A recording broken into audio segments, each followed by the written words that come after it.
This module is part of the Canadian Injury Prevention Curriculum.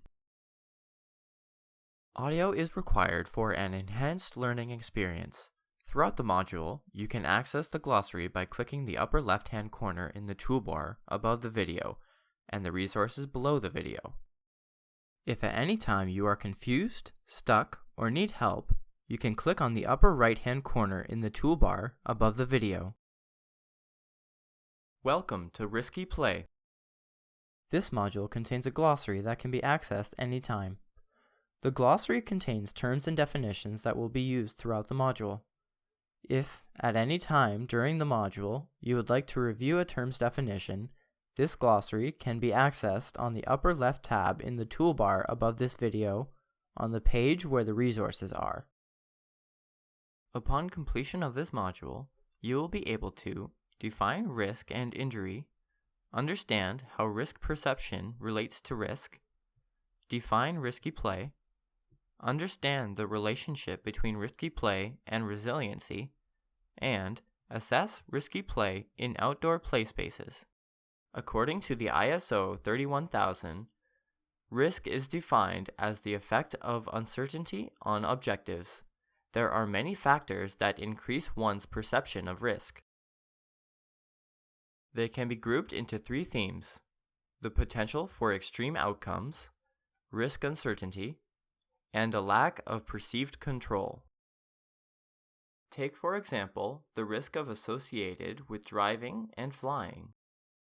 In reality, there is far less risk of a plane crash than a car crash. However, many attribute a higher risk with flying. The reasons for this relate to having less familiarity or exposure to flying as compared to driving and having less control over the actions of the plane. In addition, while plane crashes are rare, they tend to be catastrophic and heavily covered in the media. One of the primary objectives of injury prevention practitioners is the frequent need to call attention to risk of injury in mundane settings and everyday activities over which people feel confident in their control. While the perception of risk is that exposure to it must be minimized or avoided, the reality is that exposure to risk is necessary and may even be beneficial. Actively interacting with an enriched environment carries with it increased risks of negative events such as injuries. However, it has been demonstrated that the lessons of self-reliance and resilience under stress learned from this increased level of risk can have enormous impact in how an individual will deal with stressful situations later in life. The assumption with enriched environment interactions is that the benefits outweigh the consequences, such as injury. Injury is a broad term for any harm or damage that is done or sustained. Injury can be external, such as a strain, sprain, contusion, laceration, or fracture to a body structure. Injury can also be internal, such as rumination on life's problems, thinking about underachieved goals, blaming oneself for mishaps or reactions to abuse or insult. They can be intentional or accidental. They cover a wide scope, and reaction to injury are equally diverse and often unpredictable, which is why the primary objective is to avoid injury. In the event that injury can't be avoided, the objective is to recover to a level at or above their pre-injury capacity. This is known as injury resilience. Resilience is the ability to transform adversity into a growth experience and move forward. Resilience can be thought of as a measure of the ability of an organism to adapt and to withstand challenges to its stability. Resilience is an important process for injury prevention practitioners to consider, as it can minimize the impact of an injury on the injured person or persons as well as their communities. So what can be done to facilitate a resilient response to injury?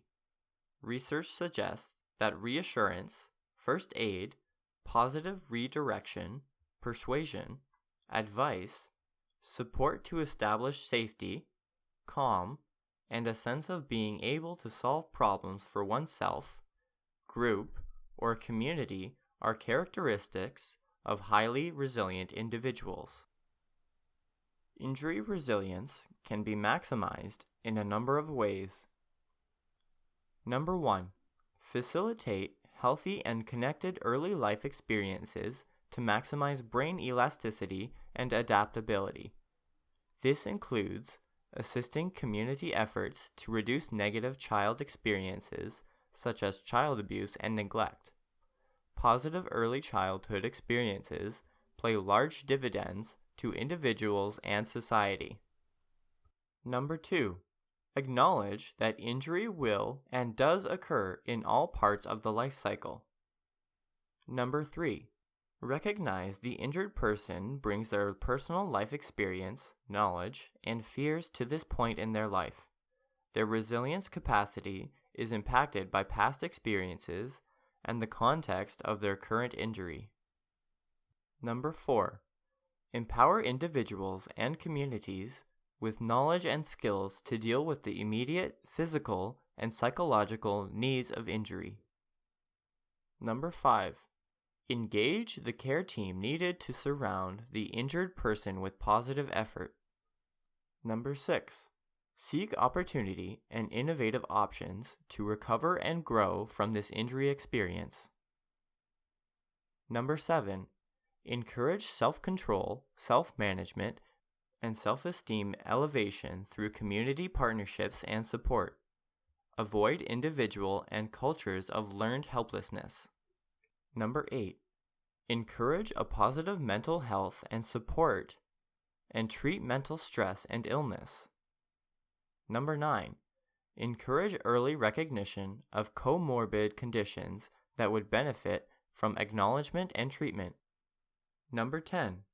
Engage in further research on injury resilience principles, education, and application in all parts of the life cycle and all communities. The key to engaging in experiences that are enriching and not devastating seems to be the quality of the interaction between the developing child and their social context, as is being revealed through the recent research into the potential benefits of risky play. Risky play is an innovative approach to play environment design that engages children, promoting their well-being within the environment rather than protecting them from it. Children's behavior can be significantly impacted by the physical environment. Increased exposure to free or unstructured play was shown to predict higher levels of verbal fluency, which is a measure of self-directed executive function, in 6 and 7-year-old children. Research has found that challenging outdoor play is important for the promotion of healthy childhood development, providing children the opportunity to test their physical limits, develop motor skills, improve self-efficacy, and learn how to perceive and manage risk. But increased monitoring and restrictions on children's play results in significant limitations on children's access to the outdoors and has nearly eliminated challenging play from today's playgrounds. The lack of access to these types of environments leads to increases in aggressive behaviors and bullying in preschool and school-aged children.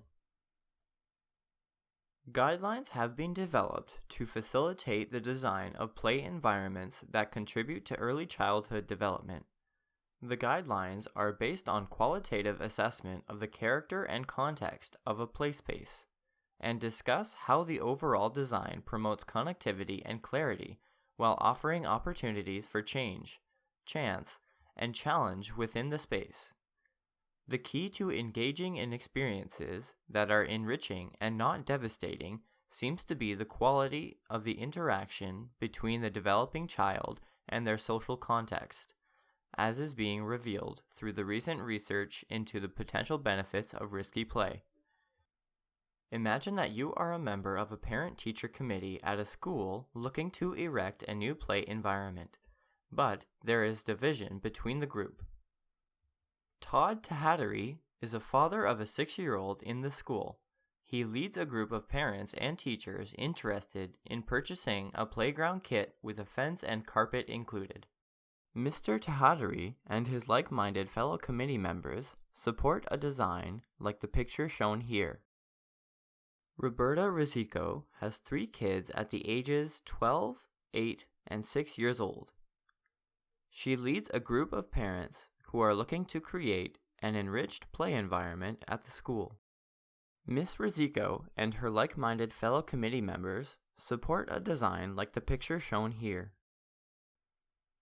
You are a school staff member who has taken the National Injury Prevention Education course. Your school principal has tasked you with sitting down with Roberta and Todd to mediate their differences to come to a consensus. Note: assume financial burden with each option is equal. You decide to start by making sure everyone is having a conversation on equal terms, using the same language.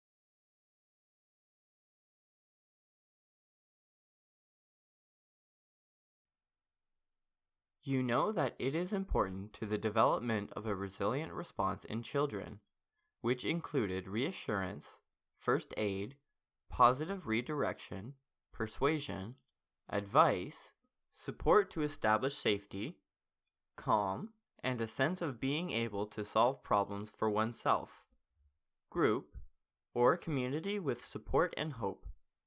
As the mediator, you suggest looking at evaluating the important characteristics of play environments found within each play environment so they can be compared on a similar scale.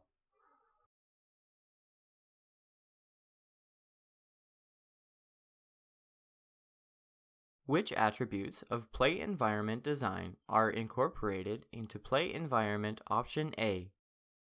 Which attributes of play environment design are incorporated into play environment option B?